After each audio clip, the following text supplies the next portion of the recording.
Good morning, Ron, and good morning, everyone. It's Wednesday, August 5th. Here's what's happening.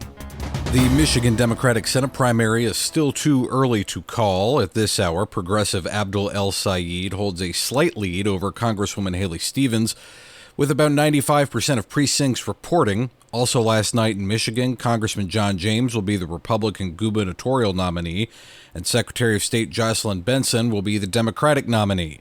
Elsewhere in the country, Decision Desk HQ projects Wesley Bell will win the Democratic primary for Missouri's 1st congressional district. The incumbent defeated former Congresswoman and Democratic Socialist Cori Bush. Pope Leo XIV called on the Knights of Columbus to be prophets of harmony by promoting the virtues of unity and charity. The preservation of unity is often not easy, and it cannot be taken for granted. It must be actively cultivated through honest and humble dialogue. Speaking via a pre-recorded message to the Supreme Convention in Denver, Colorado, the Holy Father also highlighted the Knight's continued mission, started by its noble founder, Blessed Michael McGivney.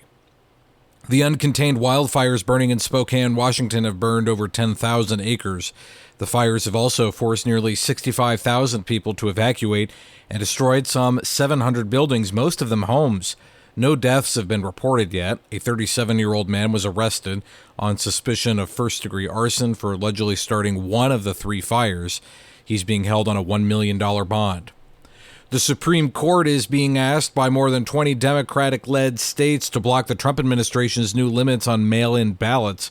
President Trump wants the federal government to take control of voting by mail through the U.S. Postal Service by requiring the creation of a series of lists of people eligible to vote. The states say it's too late in the election year to impose a new set of regulations for mail-in ballots. A report says at least 12 states now have reported cyber attacks against their water systems that may be linked to Iran.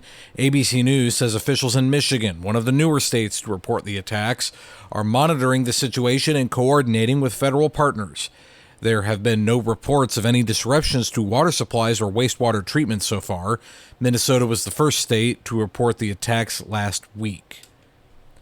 And the Reverend Father John Butler is taking over as Boston College president. Butler succeeded the Reverend Father William Leahy, who is retiring after being the university's longest president with a tenure of over 30 years. Butler will become the Catholic University's 26th president. He has worked at Boston College for 24 years and currently oversees university mission and ministry. His formal inauguration is scheduled for October 15th through 17th. I'm Matthew Handley and Ron Finn. That is the news this morning.